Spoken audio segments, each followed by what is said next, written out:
In today's video, I'm going to show you how to enable Secure Boot Windows 11. All you have to do is follow these 14 steps I'm about to show you. So let's get started.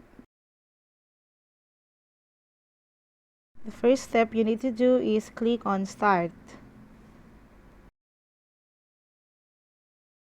And then open Settings. Click on Windows Update. Click on Advanced option. On Recovery. Click on Restart button. Next one is click on Troubleshoot. Then click on Advanced option. Next one is click the UEFI firmware setting option. And then click on Restart button. Once done, select the Secure Boot control and then select the Enabled option and press Enter.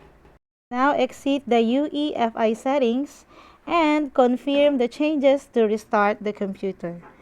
And that's how to enable Secure Boot Windows 11. I hope you find this video helpful, and if you do, please don't forget to like and subscribe to my YouTube channel. Thanks for watching!